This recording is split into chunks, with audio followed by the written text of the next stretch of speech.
Welcome to Novelist Spotlight. This is Mike Consul, your host. In addition to being the host of this podcast and interviewing novelists, I am a novelist myself. I have 2 published novels. I hope you will buy them, I hope you will read them, and I hope you will thoroughly enjoy them. My latest is titled Family Recipes, a novel about Italian culture, Catholic guilt, and the culinary crime of the century. My previous novel is titled Hardwood, a novel about college basketball and other games young men play. And that story deals with issues ranging from depression and racism to sex, religion, and university politics. Both of those novels are listed in the episode notes. Now, on with our program. This is Mike Consul, your host. In the spotlight is Katy Hays, a California writer and a cake aficionado. We're going to find out if she watches the British baking show. I suspect she does. And we're also going to find out what her favorite cake is, because I think you can tell a lot about a person by what they eat. I mean, a pound cake is a mile away from something like an angel food cake.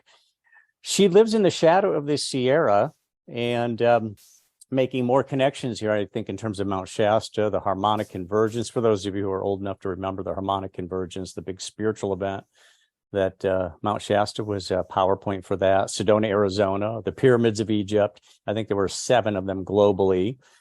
And I suspect Katy may have some spiritual inclinations based on some of the stuff I've learned about her, just as a preamble to getting on Zoom here with her.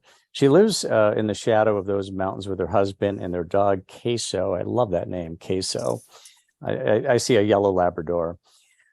Now, in addition to writing, Katy works as an adjunct art history professor teaching rural students from Truckee to Copa. Now, I don't expect you to know the geography, but that's a 500-mile spread right there. So I suspect she does this virtually.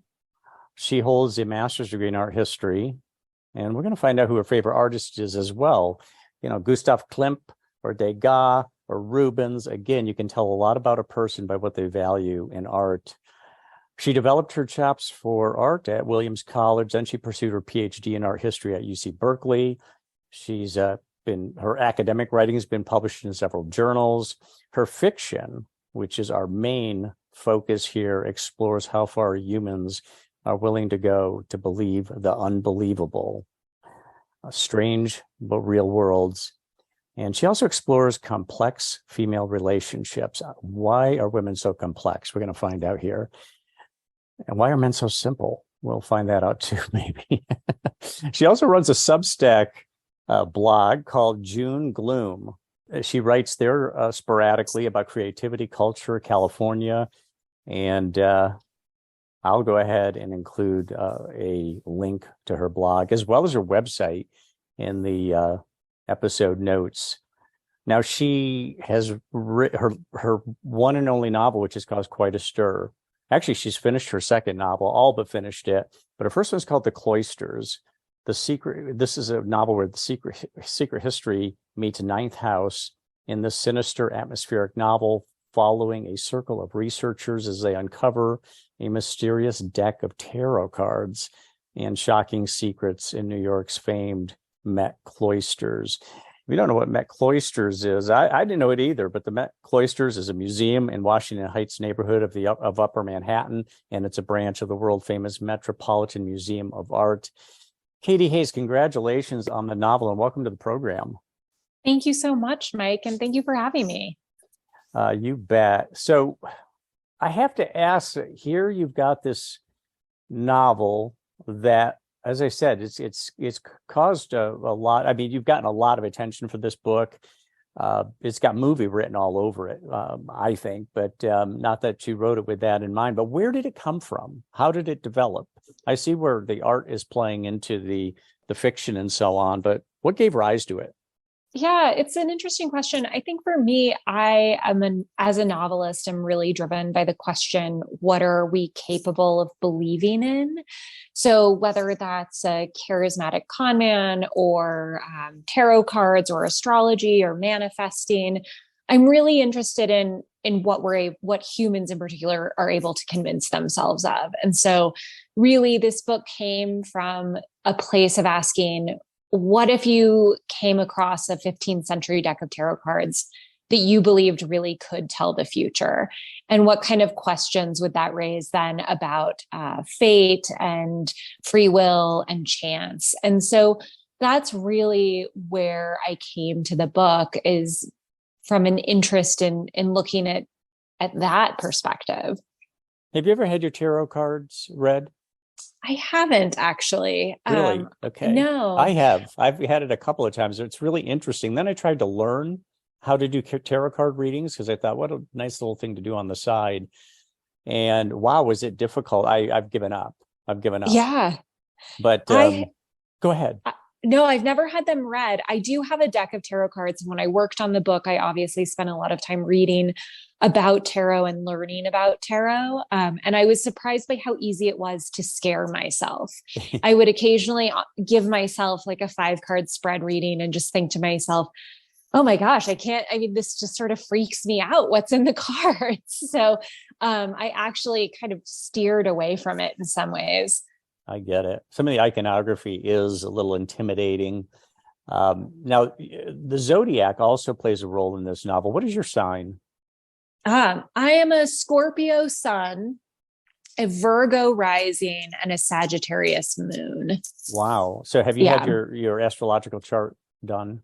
Yes, actually, it's a very funny story. My mother had me fairly young, and one of her best friends from law school decided to give her, for my birth as a baby gift, a birth chart reading for me. And so my mom still has, and I have listened to this old cassette of the astrologer from 1982, the year I was born, basically reading my birth chart into a tape recorder for me to listen to when I get older. And it's kind of incredibly uncanny how on point that birth chart reading, which was done literally 2 days after I was born, has been for my entire life. Wow. I'm a fellow Scorpio, born on a Friday the 13th, in fact, November 13th. Yeah. So I'm familiar with the sign. I think I got a lot. I've never had my chart done, but I do think I have a lot of Gemini in me. I talk a lot. I'm inquisitive and so on. Although I don't think I have a split personality. I think my wife might disagree, but I was thinking of myself as having two distinct personalities. Talk about the most unbelievable thing that you believe in. Or are you too grounded for that? Or is there something, or maybe just a flight of fan? Maybe it's not unbelievable. Maybe it's not QAnon or something bizarre, but maybe you have your own flights of fancy, perhaps. You know what I think is interesting is that as an adult, I think I'm very practical and very grounded. But when I was younger, particularly in elementary school and junior high and high school, I was really, really interested in things like herb gardens and witches' walks and just old practices around the occult that I was really fascinated by as a young person. And so I think a lot of that, despite the fact I am very practical, I think a lot of that fascination has carried over with me. And, you know, as you mentioned, I'm a Californian. I have really deep roots in the Bay Area and in Los Angeles County. And, you know, one of the things that I find myself most interested in, but perhaps not always believing in, is kind of the rise of new spiritualism around things like astrology and manifesting and even tarot reading. And I'm really interested in the way that those practices are being repackaged and used today. Now, do you have any spiritual practices that you adhere to? I don't know if you're a meditator, if you do any chanting, if you do meditative walks, perhaps. Go ahead. You know, I was raised Episcopalian. So I still consider myself to be Episcopalian. I'm not the kind of Christian, though, I think, who believes that there's only one path to enlightenment or spiritual connection. I think a lot of Episcopalians, we tend to be the most liberal of all the denominations. But for me, I'm a big yoga person. I try to go to yoga at least twice a week. And for me, I think that kind of movement and that meditative quality of of breath work during movement has been really great for me. I'm a pretty, I think like a lot of writers, I'm a fairly anxious person just in general. And so something like yoga has been really helpful. And I also, I'm a big, both in the winter and the summer, really big on getting outdoors and just moving my body. And so while I don't consider, I don't go out on a bike ride or go skiing or go on a trail run thinking it's going to be meditation. I do think that kind of practice of just, again, moving your body is a kind of, at least for a lot of people living in the mountains, is a kind of religion. Yeah, and I neglected to say that Katy is a skier, a cyclist, a trail runner, and in addition to being an indoor person when it comes to being a reader and a writer and so on. What about, you said breath work? Do you do breath of fire? I do. I'm really bad at Kiribati, but I do it. I think I'm really fascinated by breath work. I'm an impatient person, so sometimes I lack the patience that good breath work requires. But when I'm in a yoga class where I'm forced to really sit with the breath work for a while, I'm really impressed by what breath work is able to accomplish. Tell us why you write. There's a lot of people who wouldn't think of writing. There's a lot of people who try it and they give it up. It can be really onerous. Why do you write? Do you want the honest answer? Yeah. Yeah. Okay. I write because I went to graduate school for art history and I live in the mountains where there aren't a lot of jobs. I teach in a field where tenure track jobs are few and far between and almost non-existent if you want to live in a place that you choose. And so I came out of grad school thinking to myself, gosh, I really don't have any other marketable skills. I mean, my marketable skills are critical thinking and writing and art history. And I really I started when I left grad school writing a few pieces and abandoning them and writing a few pieces and abandoning them. And I finally realized when I moved to Tahoe, I moved from the Bay Area to Tahoe in 2013, I think it was, or 2012. I've been here a little over a decade now. And I think when I moved up here, I thought to myself, I should really write, but I kind of put it on the back burner for a while. When you say write, did you have a novel in mind when you were thinking I should write? No, initially I thought that I would write nonfiction. I thought, that's what I'm really trained in. I've obviously done a lot of academic writing. I thought I would maybe go write a biography of like Ray Ames or something, or write a book about mid-century architecture and the California Dream, or I don't know. I honestly thought I would write nonfiction. And for me, I found after years of being an academic that there was a kind of release in writing fiction, a freedom to it that I really loved and that felt almost magical to me in a way that writing nonfiction didn't feel. I think, obviously I approach nonfiction from the perspective of someone who's spent a lot of time researching and being an academic. And so I'm very rigorous about my research, which can also be constricting. And I think when I sat down and started writing fiction for the first time, I actually felt that there was a great deal of freedom in the practice. And I think that's what drew me to it. But really, I started writing because ultimately, Mike, I didn't think there was anything else I could do. I mean, as an academic, you're kind of, once you wash out of academia, there aren't that many great options. And so to me, I've always been a kind of fanatical reader. I grew up without television my entire childhood. My parents didn't get cable. We had like an old pair of rabbit ears on our TV my entire childhood. And I didn't get cable till I was basically heading to college. And as a result, I grew up pretty much only reading. And so as a huge reader, it felt like a natural place for me to move into. This is one of the best things parents can do for their kids is, if not get rid of a TV, at least really limit it and make sure that they occupy themselves with, whether it's reading or at least figuring out ways to do things and to occupy themselves. So kudos to your parents. What writing challenges all of us. What is the biggest challenge for you when it comes to writing, particularly the fiction writing? I think there are two really big challenges. I'm kind of encountering one right now as my teaching semester starts back up. I think the big challenge for me is I still teach full time.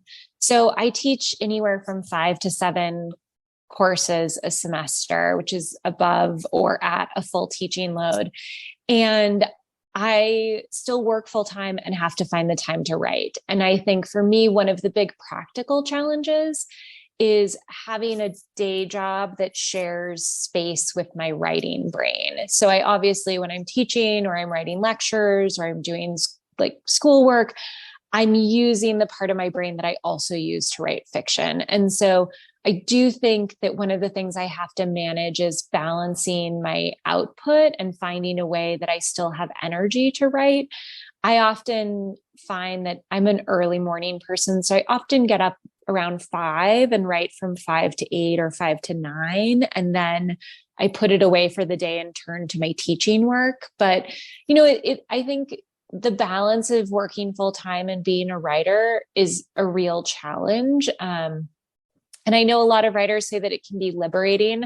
I, to be honest, would love to just have free time to write and read and not have to also teach, but I'm definitely not there yet. And I think that I also like the structure of teaching. And I think outside of the practical side of things, I think the biggest challenge for me personally as a writer is kind of stripping back the layers. I'm a big drafter. I write a lot of drafts. I usually write anywhere from 8 to 12 drafts of a book before I feel like it's at a point where I would want to show it to somebody.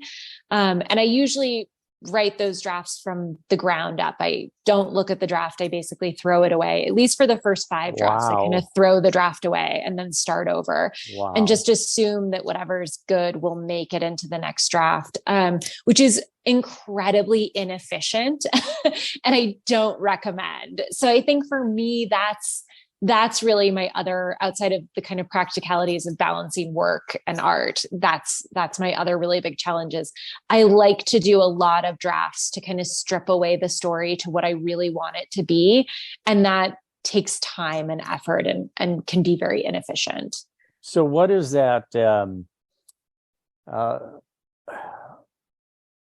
what would you call the molting process like when you go from, maybe you've, like you say, thrown it away, but what is the final draft of a chapter versus the first draft? What has changed? What kind of refinements have been made? Oh my gosh. In almost every case, the first chapter doesn't exist anymore. Is the first effort overwritten? Yeah, usually the first effort is completely overwritten. And it always depends on the book. I should say, before I sold The Cloisters, I actually wrote a novel that was the novel that landed me my agent. So before The Cloisters, I wrote a book, queried it, signed with my agent, and that book died on submission. It didn't get acquired. And I then started writing The Cloisters. And I've now finished a draft of what will be the novel probably that comes after The Cloisters. And in my experience now, 3 books in, I will say that every book is different. So in some books, maybe a sentence or 2 survives. In other books, nothing at all survives. I've moved books from epistolary to fully first person. I've moved books from omniscient third to close third. I've completely killed characters and come up with new ones. For me, I think I like as inefficient as it is, I like the process of that kind of constant stripping away of the story, because you're ultimately left with just the few things that you think are going to survive. And once you get those, I feel like it really sets the tone of the book. And then you can adjust. Then in the revisions, you can start to adjust. And I should say, I'm the sort of writer who hates to draft, despite my iterative drafting process. I love to revise. Once I have that kind of the bones of the book, the skeletal structure, that's when I'm happiest, is when I can kind of start to work the revisions to get the final project. So you know where you're going. You've got the structure, you know where you're going. And now within those parameters, you feel that sense of freedom and that sense of creativity. Yeah. Correct? So you discovered the freedom of fiction writing, but at the same time, you've written academic papers. Academic papers are the antithesis of fiction writing. So did you struggle for a while that, hey, allow myself this freedom? I've got the freedom, but I'm not actually using it because I'm still stuck in the old program? What I actually think is interesting is, and maybe it's an art history thing, maybe it's a humanities thing, but I think that I became a fiction writer in part because some of the professors I've worked with and some of the art historians I've read over the years are such beautiful writers and have such incredible writerly voices that I think there is, in a lot of art history, literature, and academic work, a kind of fiction strain that runs through it. And so I feel like I was really lucky to work with faculty and to read art historians who had very strong writerly voices. And I think for me as an academic, I was always really interested in the idea of cultivating a really distinctive voice as an academic writer. And so turning to fiction for me actually didn't feel uncomfortable at all. I felt like I had always been really invested in the concept of voice. And although I feel like my fiction voice is very different from my nonfiction voice, for me, that transition came really naturally. And I think I suspect that it's true in the broader humanities as well. But the reality is, when an art historian has to turn and look at a work of art and describe the work of art and kind of talk about the work of art, there is a flexibility or a kind of lyricism available to an art historian that there might not be in another discipline like the social sciences. And so, I grew up reading, or I academically grew up, I guess you could say, reading some really incredible critics and art historians, and also some music critics. I'm a huge fan of Grail Marcus, who taught at Berkeley when I was there, and he writes beautifully about music. And I really think for me, there isn't a big distinction between academic writing and fiction writing. I think it's all, the best academic writing is already cultivating a writerly voice. Give us a deeper dive on the Cloisters. What is the tale that you tell beyond the headline I just offered a little bit earlier? Yeah, for me, the Cloisters is really about the question of chance and randomness and free will and fate. So one of the things I was really interested in the book, I'll just say, sort of for those listeners who may not have read it, it's the story of Anne Stillwell, who goes to work at the Metropolitan Museum of Art and is assigned to their medieval museum, the Cloisters, at the northern tip of Manhattan. And there she discovers a 15th century deck of tarot cards that she thinks might actually be able to tell the future. And for me, the book is really about kind of the questions of whether or not we are fully in charge of our fates and our futures and the outcome of our lives, and how much of it is left up to chance and how much of it is predestined for us. And I'm really interested in that from the perspective. I was always really interested in the idea that tarot, as what is effectively a card game, right, really symbolizes this idea of chance and randomness, because in pulling a tarot card, there's this idea that it can be completely random. It can be a matter of chance. But the flip side of that is always, but was it meant for you? Is it not chance because in fact it's fate? And I'm really interested in that tension and thinking about that tension in terms of particularly female ambition and the lives we choose to build for ourselves, and kind of what we want outside of our own experiences. And so for me, that's really the core of the book. It really centers on these questions around, what we choose for ourselves and what the world might choose for us, and how much is each, let's say. Let's have you read an excerpt so that our listeners can better understand the writer's voice that you possess. Will you be starting from the prologue, or did you have some other section in mind?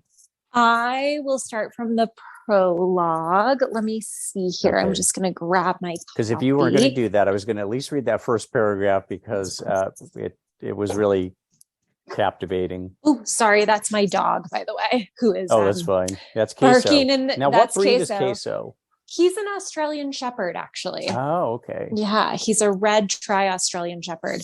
So I'll go ahead and read from the prologue, which is a section I love. How much would you like me to read, Mike? Well, why don't you, I'm looking here. Why don't you just read the prologue for starters, and then we'll see where we go from there. Okay, great. Death always visited me in August. A slow and delicious month, we turned into something swift and brutal. The change, quick as a card trick. I should have seen it coming, the way the body would be laid out on the library floor, the way the gardens would be torn apart by the search, the way our jealousy, greed, and ambition were waiting to devour us all, like a snake eating its own tail, the Ouroboros. And even though I knew the dark truths we hid from one another that summer, some part of me still longs for the Cloisters, for the person I was before. I used to think it might have gone either way, that I might have said no to the job or to Leo, that I might never have gone to Long Lake that summer night, that the coroner even might have decided against an autopsy. But those choices were never mine to make. I know that now. I think a lot about luck these days. Luck, probably from the Middle High German Glück, meaning fortune or happy accident. Dante called fortune the ministra di Dio, or the minister of God. Fortune, just an old-fashioned word for fate. The ancient Greeks and Romans did everything in the service of fate. They built temples in its honor and bound their lives to its caprices. They consulted sibyls and prophets. They scribed the entrails of animals and studied omens. Even Julius Caesar is said to have crossed the Rubicon only after casting a pair of dice. Iacta alia est. The die is cast. The entire fate of the Roman Empire depended on that throw. At least Caesar was lucky once. What if our whole life, how we live and die, has already been decided for us? Would you want to know if a roll of the dice or a deal of the cards could tell you the outcome? Can life be that thin, that disturbing? What if we are all just Caesar, waiting on our lucky throw, refusing to see what waits for us in the Ides of March? It was easy at first to miss the omens that haunted the cloisters that summer, the gardens always spilling over with wildflowers and herbs, terracotta pots planted with lavender, and the pink lady apple tree blooming sweet and white. The air so hot, our skin stayed damp and flushed. An inescapable future that found us, not the other way around.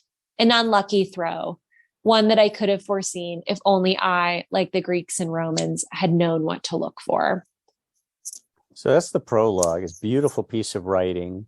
Then you go to chapter 1. Why don't you read the first, say, a few paragraphs of chapter 1? Because now the voice changes. I mean, you're starting the story in earnest now after creating a lot of symbolism there. Yeah, sure. I would arrive in New York at the beginning of June, at a time when the heat was building, gathering in the asphalt, reflecting off the glass, until it reached a peak that wouldn't release long into September. I was going east, unlike so many of the students from my class at Whitman College who were headed west, towards Seattle and San Francisco, sometimes Hong Kong. The truth was, I wasn't going east to the place I had originally hoped, which was Cambridge or New Haven or even Williamstown. Shout out to Williams here, obviously. But when the emails came from the department chairs saying they were very sorry, a competitive applicant pool, best of luck in your future endeavors, I was grateful that one application had yielded a positive result, the Summer Associates Program at the Metropolitan Museum of Art, a favor I knew to my emeritus advisor, Richard Lindgraf, who had once been something of an Ivy League luminary before the East Coast weather, or was it a questionable happening in his alma mater, had chased him west. I was going to ask how did your agent respond to when he or she read the opening, say, the prologue and the opening chapter? Was there excitement there? I think so. I think she really enjoyed it. I should say that the opening chapter, the first chapter was actually the second or third chapter in the draft she read. And the prologue has been largely intact with a few exceptions. There has always been a prologue since I would say the third draft. So although she read her initial read was a different draft than what is here, she did, I think, have a lot of excitement for the book immediately. And I really appreciated it's really precarious for a writer, I think, to be in a situation where their first book doesn't sell and they're kind of hoping that this next book sells and they can make their agents some money and not just be a time suck. And I think, to my agent's credit, she always had a lot of enthusiasm for this book and for my work, even after my first book didn't sell. So I think she was very excited to read The Cloisters when I first sent her the draft. Did you have a sense that you had a winner here? No, to be honest, because I had thought that my first novel might be a winner. And so then I no longer trusted myself. And I think with The Cloisters, I thought it would be attractive because it dealt with tarot cards. And I felt like there really hadn't been any novels that took a really interesting stab at the question of tarot, particularly from a historical perspective. And I did think that catnip for editors, but it's really, really difficult to get traditionally published these days. It's incredibly competitive. There are lots of great stories. There are lots of great stories that don't get bought. So I never kind of took for granted that this was a home run at any time. Let's talk about complex female relationships. Are female relationships naturally complex, or do you take your female characters and create complex relationships? Any relationship could be complex, or do you think that it's kind of a natural byproduct of women's sensibilities that they create complex relationships with one another, or with the other gender as well? I think in my experience, what happens between women is that women share much more with one another than men share with each other. And so I think with women, there is a lot more emotional candidness in a friendship. And I also think that in the case of the relationship in The Cloisters, I was interested in creating a friendship where there would also necessarily be an aspect of competition and competitiveness. And so for me, that's really my interest, is the way in which female friendships can kind of morph or mutate depending on the context of them. And I find that really interesting. In general, I'm interested in people's relationships, whether they're romantic or platonic. I don't know if you've ever listened to the podcast Normal Gossip. I have not. It's wonderful. I mean, it's literally just normal gossip about people's friendships and relationships, and families and coworkers. And I love that podcast because I'm really interested in kind of eavesdropping on everybody's comments about one another. And so for me, even beyond female friendships, I'm just interested in the complexities of human relationships in general. Normal Gossip. I am following now. I just signed up. Thank you for that. Yeah. So what's the relationship between cake and writing? Is there one at all? I mean, I'm not assuming that. I'm just asking, do you bake? First of all, do you bake, or are you strictly a consumer of cake? Oh, I'm a big baker. And I would say the relationship between cake baking and writing is that when one is cake baking, one is procrastinating writing. So my husband always jokes that he can tell when I'm putting things off because there's like an elaborate layer cake in the middle of the kitchen island. And he's like, I see we are not reading the novel we're supposed to be reading today. No, so I'm a big baker. I've always been a big baker. I'm a really passionate eater of sweets and treats and all kinds of snacks. I I could never survive as one of those people who is really ascetic about the way they eat and who's like, I have a lot of friends like this who, won't eat sugar or won't eat like carbs or won't eat like dairy. And I'm one of those people who like is a voracious consumer of every food that I can get my hands on. But I have a particularly intense sweet tooth. And cakes are for me, I feel like cakes and donuts are my number one and number two. And I love to make cake. Whether it's sort of like just a really easy tea cake that comes out of a loaf tin or a bundt cake, or I make a lot of layer cakes. Those are, I bake a ton and I love all of them. We almost always have a cake on the kitchen island. So have you ever watched the British Baking Show? Yes, I love it. So if the British Baking Show, if the bakers were given the assignment of baking Katy Hays a cake for the Pulitzer Prize that she has won, what cake would you tell the administrators of that program you want them to bake? I would want them to bake a layer cake with multiple layers, and I would want it to be a cake that is neither fruit nor chocolate, and see what they come up with. Oh, interesting. So you want to give them a challenge. Okay. Yeah. But your go-to cake, do you have a go-to cake that you would eat on a regular basis? I have quite a few. I love, if I'm actually working and I'm busy, I really love to make like a lemon poppy seed tea cake with like a nice lemon glaze. That's one of my kind of favorite, very easy cakes to make if I just want something on the kitchen counter. I love, usually, because I get up very early, I usually stop working around 3 p.m. if I can, so that then I can turn my attention to kind of walking the dog and enjoying my afternoon. And often that's when I will like have a cup of coffee and a slice of cake. And so I love to have like just a lemon poppy seed loaf on the counter, or something with citrus, like an orange, like a olive oil orange loaf often.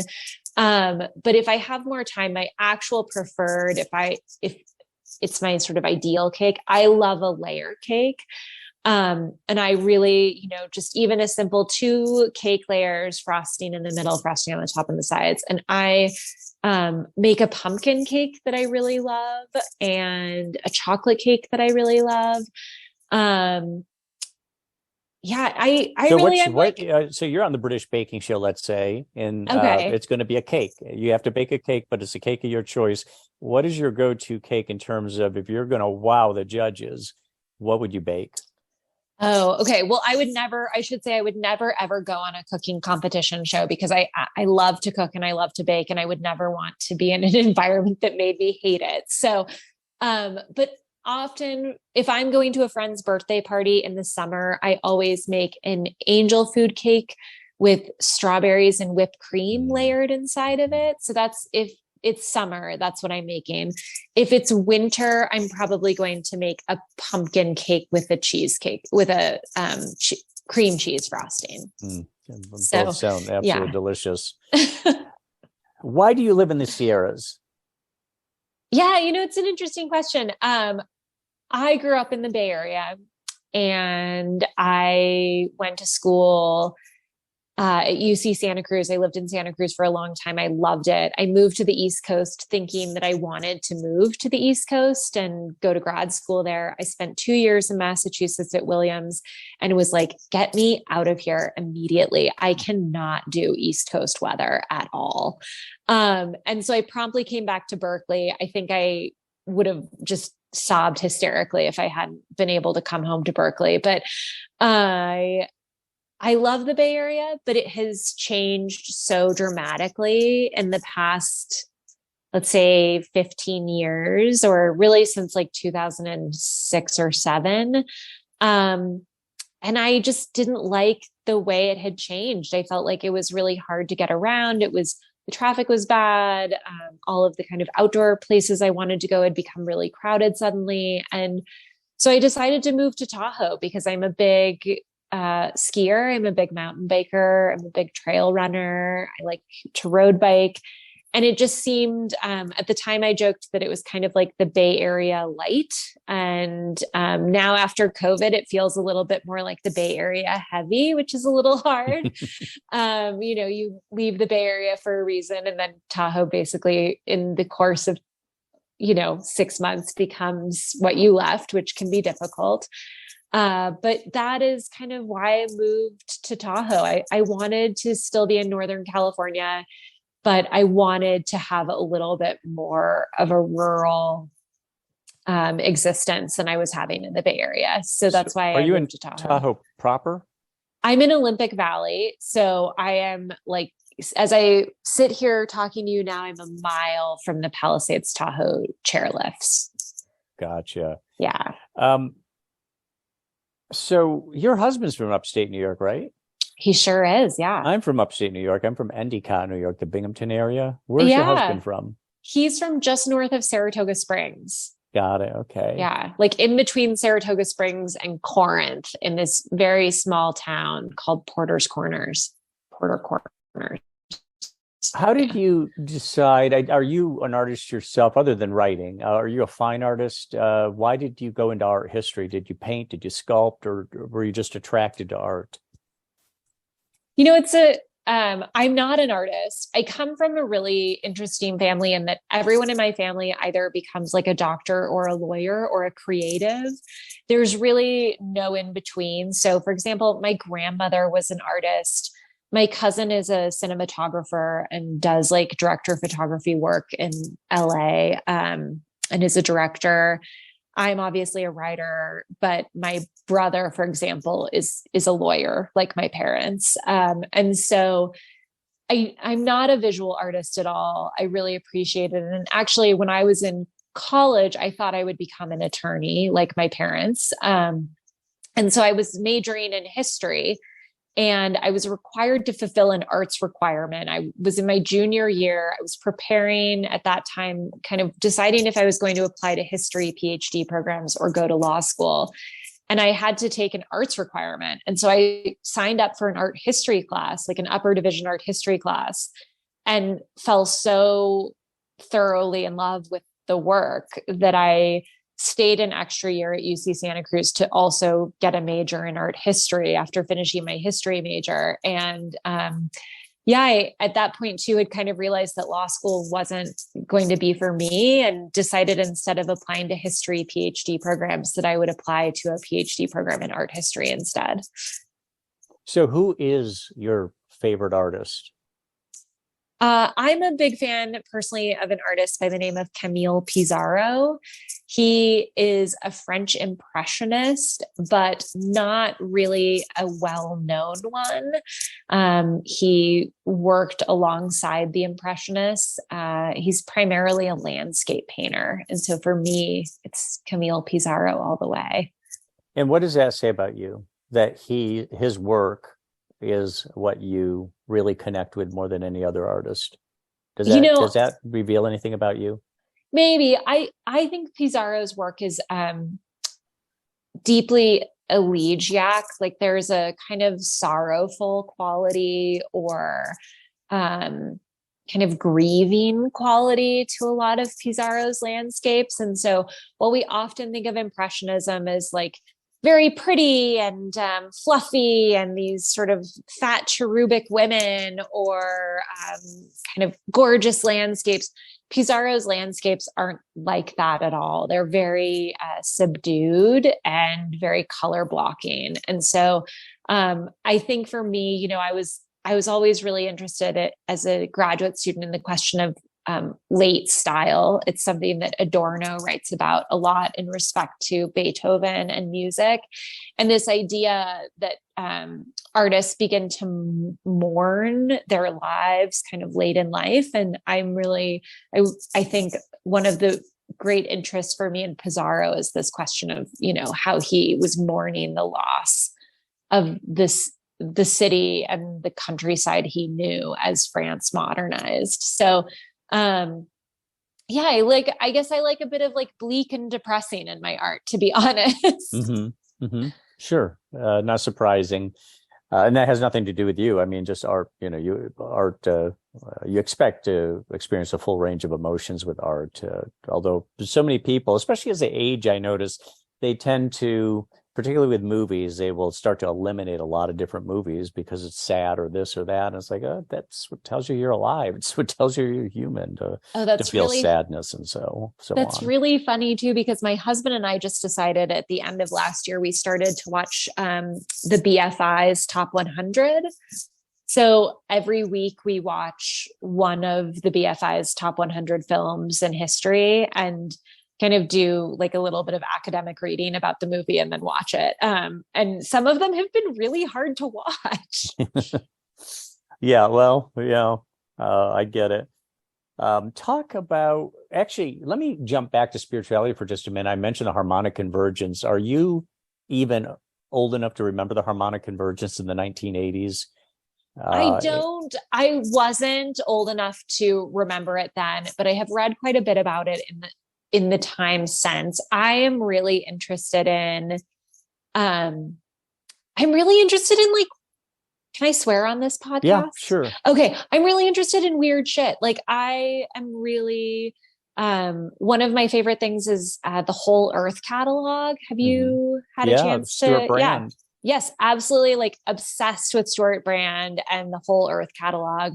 Also, as a lifelong Bay Area native, very interested in kind of Stuart Brand's influence on early tech, and kind of, gosh, how that went off the rails. But no, I am not old enough to remember it, but I have thought a lot about it. And my husband and I are big backcountry skiers. So we ski up on Mount Shasta a lot in the spring and spend time up there. And it's hard to escape when you're up there. So let's talk about June Gloom, your Substack blog. I mean, just based on the name, I mean, tell us about the name, actually. What does the name mean? Why did you name it June Gloom? I should really say my aspirational Substack, because I have not had time to write any essays since I've just been dealing with the book coming out and teaching this fall. But I am still intending to get around to it. I named it June Gloom because that is what the kind of foggy June is called in Los Angeles and kind of in Southern California. We also get it obviously on the coast in Northern California too. And I called it June Gloom because I think there's this kind of misapprehension for a lot of people who think about California from outside of the state, that it's a place that's always sunny and the weather's always perfect and everything's always utopic here. And, I am a big reader of the New York Times, and I feel like every 6 months, the New York Times has an op-ed about why California isn't a utopia. And I feel like every Californian is just sitting there banging their head against the table going, yeah, I mean, we know that. Have you read Steinbeck? Like, have you read Joan Didion? I mean, nobody thinks this state is a utopia. It can be a real disaster. So I named the Substack June Gloom because I'm really interested in kind of the darker undersides of the state in a lot of way. And this kind of misapprehension that, it's always sunny. I remember 2 springs ago, my in-laws were visiting from upstate New York, and they came to visit us. We were actually down in Mammoth in June, and they said, oh, we're going to go drive up Highway 1 because we want to see how beautiful it is. And, I have some friends in Big Sur, and they were just like, we've just been in the fog cloud. Like the fog has just been so bad for a week right now. And I just said that to my in-laws. I said, yeah, you just might want to check and make sure that it's not going to be foggy for your drive. And they were so taken aback at the idea that in June in California, it would be foggy on the coast. And I'm just like, yeah, this is, the coast of California is cold. Fall, come in November. It's beautiful. But oh man, summers can be freezing. What have you learned about creativity over the years, Katy? What I've learned is that it's not, you can't wait for the muse to kind of come down and grace you with her presence. I think there's this idea that you have to be in the right place. You have to have the right amount of time. You have to have the right frame of mind to kind of get to a creative activity or a creative endeavor. And I feel like what I've learned is that it's just showing up to the practice in a consistent way, even when you don't want to, even when you don't know where the book is going, even when you would rather be doing anything else and you just feel like it's heavy lifting. I think that's when it's really important to keep working. And I think we have this kind of idea that being creative or being artistic is this thing that's bestowed on you. And I have learned that that's absolutely not the case. Mm-hmm. What do you consider to be the strongest part of your writing game? I think for me, I really thrive when it comes to writing and talking about atmosphere. Like I said, I grew up in sort of the South County and Southern Santa Clara County and kind of what was then a really rural farming community. And we did not have a television that had cable.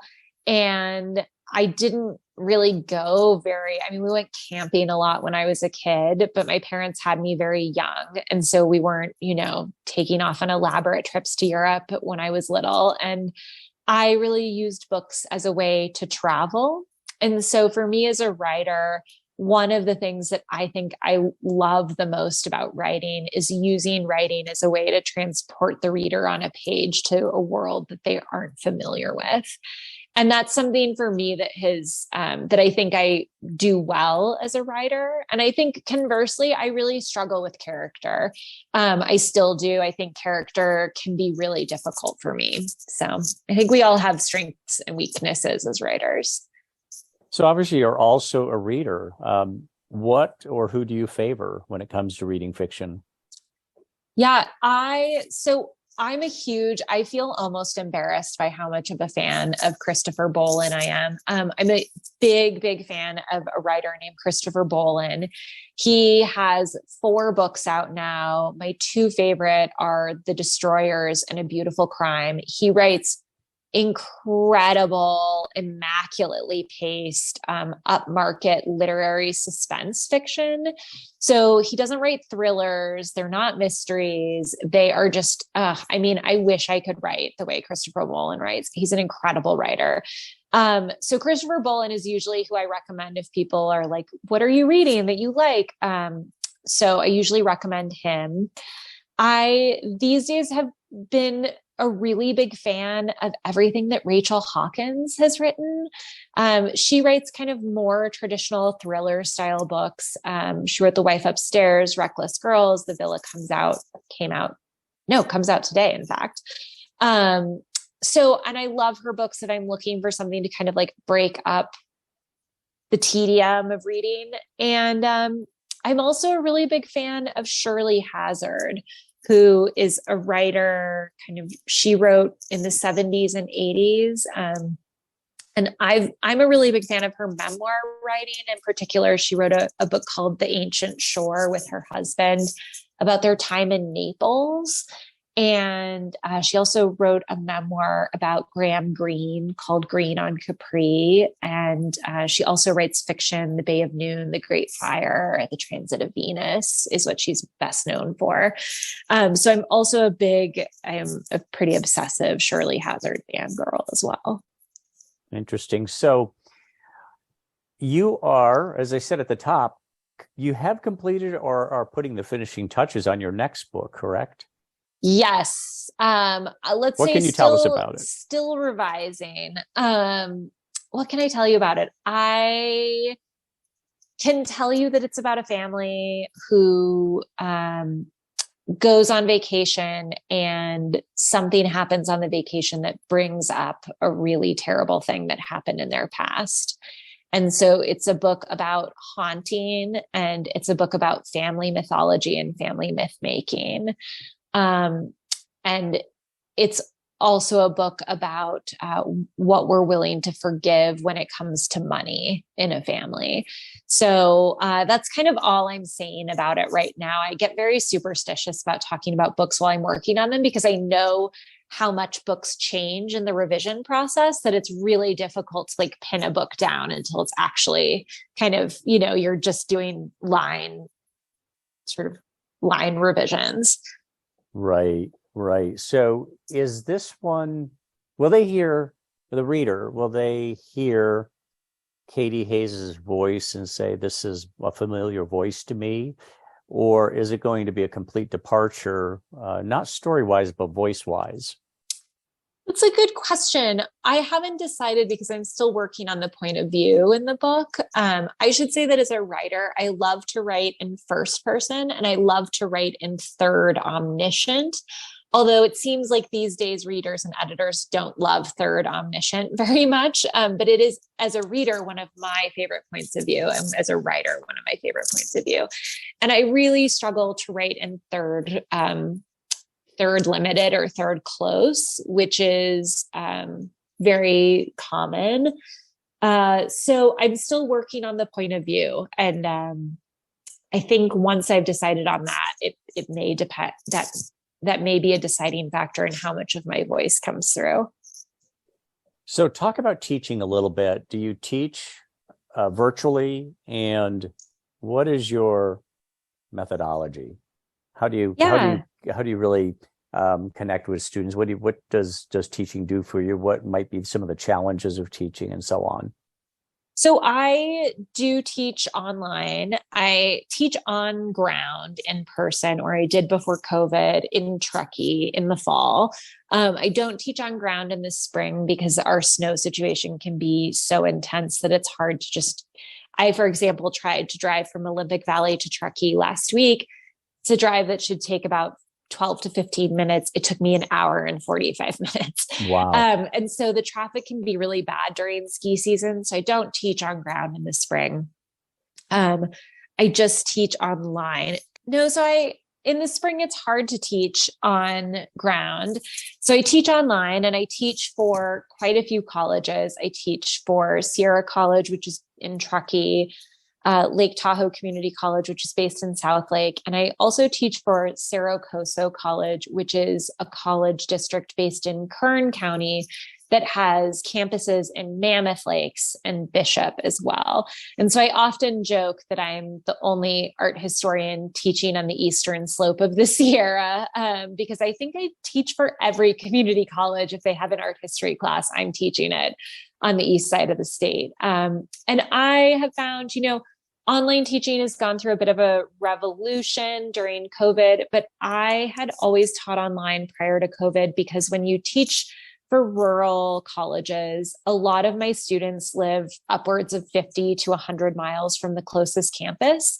And so online delivery was always a kind of important modality for those colleges long before COVID. And for me, it's been a really interesting process. I obviously still teach on ground too, but it's been really interesting to teach online. And, I really love and enjoy my work. I think I like the structure it gives me. It can be challenging to kind of share your mind space with a job that you have to perform and writing as a creative endeavor. And I think, teaching though has been really fun. And for me, I think when teaching online, I think it's really important to keep students engaged on a project basis. So when I teach online, I actually have my students curate exhibitions. So they choose 10 to 15 works of art on a topic. They propose the exhibition. They do a gallery plan layout for the exhibition. They write all their wall labels. They write historical context labels and labels about the media used. And I found that when teaching online, that kind of project where you're working on something really creative and fun that you have a lot of control over as a student has been a great way to manage the otherwise like the frustrations and the kind of anonymity that comes with teaching online. Interesting. So final question, knowing what you know now, what would you advise a 25-year-old Katy Hays to do or know? It's pretty funny. Part of me, my knee-jerk reaction when you said that was to say, write the novel that you started at 25. Because obviously at 25, I had half of a novel written that I never finished and never went back to. But I also think that ultimately, to be honest, academia isn't a great environment in which to learn to be really professional. And I don't say that in any kind of harsh or mean way. I think the thing is, academia is a very sheltered environment. And I think it's easy to stay in academia and not kind of have to learn how to respond to email in a responsive way, and not have to kind of work in a way that's functional with the rest of the world. And so I'm really grateful that when I left academia, I had an opportunity to kind of start working outside of the university and then came back to it. And I think that, ultimately I'm much better equipped now to be writing than I was back then. So in all honesty, Mike, I think that, it goes back to the book's theme, I suppose. I think in some ways, all of these sort of stages and steps that we work our way through are meant to be there as we work towards what was always waiting for us. So I don't think I would do anything different. I get it. I I actually do have one other question, because the name of your book, the title is The Cloisters. Cloister or cloistered is a real word in the English language. Is the title a double entendre? Only in so much as the place itself is a double entendre in the book.